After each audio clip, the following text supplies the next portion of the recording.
नमस्कार दोस्तों। पढ़ाई के दौरान हमें अपनी बातें याद नहीं रहती हैं या जो भी हम पढ़ते हैं वो याद नहीं रहता है।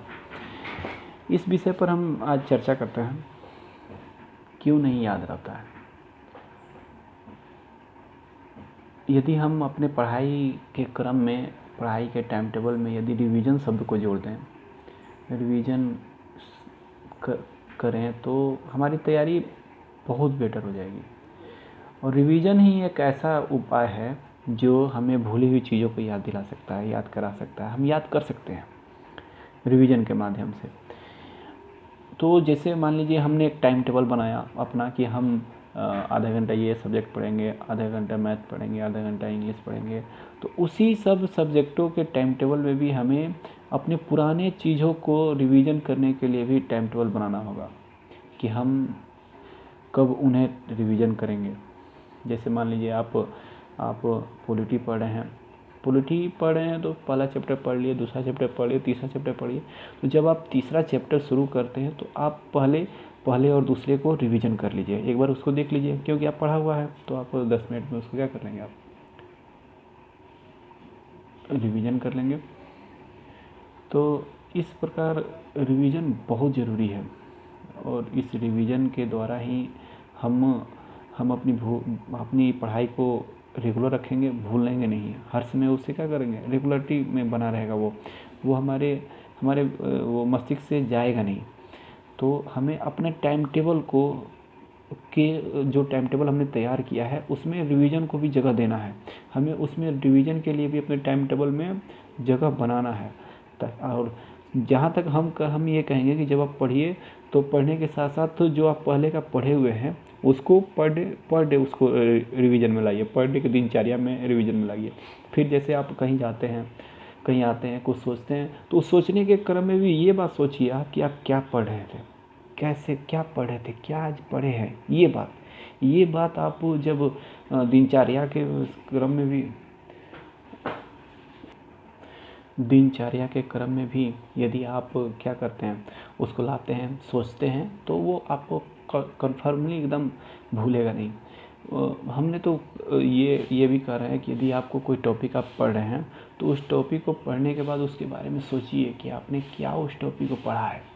जैसे मान लीजिए आपने रेगुलेटिंग एक्ट पढ़ा, तो अब उस रेगुलेटिंग एक्ट को आप पढ़ लेने के बाद किताब को बंद कर दीजिए, अपने मन में सोचिए क्या पढ़ा। कि रेगुलेटिंग एक्ट 1773 में बना, उसको 74 में वो लागू हुआ। उसमें क्या हुआ कि बंगाल के गवर्नर को गवर्नर जनरल बना दिया गया। ऐसे ये चीज़ें उसमें वो ब्रिटिशों को अब आपको क्या करना है कि निजी तौर पे उपहार नहीं लेना है, निजी तौर पे व्यवसाय नहीं करना है। ये सब चीज़ें अपनी दिनचर्या में ऐसे सोचेंगे हर समय, जैसे आप और सब बातें सोचते हैं, आज हम यहाँ गए थे, वहाँ गए थे, उस मित्र से मिलना। ये सब सोचने की जगह पे यदि आप दिन भर पढ़े हैं उस चीज़ों को यदि आप क्या करते हैं, सोचते हैं, उसको एकदम दिमाग पे हर समय जब भी फुर्सत आपको मिले क्या पढ़े हैं उस चीज़ को सोचिए, उस चीज़ को लिखिए। ये इस तरीक़ा से यदि आप करते हैं तो यह आप में एक ऐसा परिवर्तन लाएगा कि आपकी माइंड एकदम तीक्ष्ण हो जाएगी। जो चीज़ आप पढ़े हुए रहेंगे वो भूलेंगे नहीं। और ये एक बहुत अच्छा तरीका है, बहुत बेटर तरीका है अपने को भूले हुए चीज़ों या अपनी दिमाग मस्तिष्क में जो भी चीज़ें हैं वह यादाश्त आपकी मजबूत हो जाएगी, वो भूलेगी नहीं। इसलिए आपको सबसे ज़रूरी अपने टाइम टेबल दिनचर्या में रिवीजन को लाना है। उसके बाद आपको प्रति जब भी आपको टाइम मिले उस चीज़ों को सोचना है। और पढ़ाई के साथ साथ पढ़ाई जब करते हैं तो जो भी टॉपिक है, पहले थोड़ा सा टॉपिक आप पढ़िए।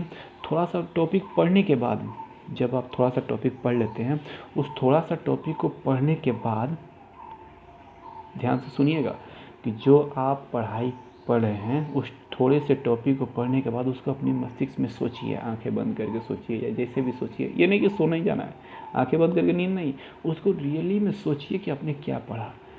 लाइन बाय लाइन सोचिए, जहाँ भूलते हैं उसको देख लीजिए, उस पर गेस कर लीजिए।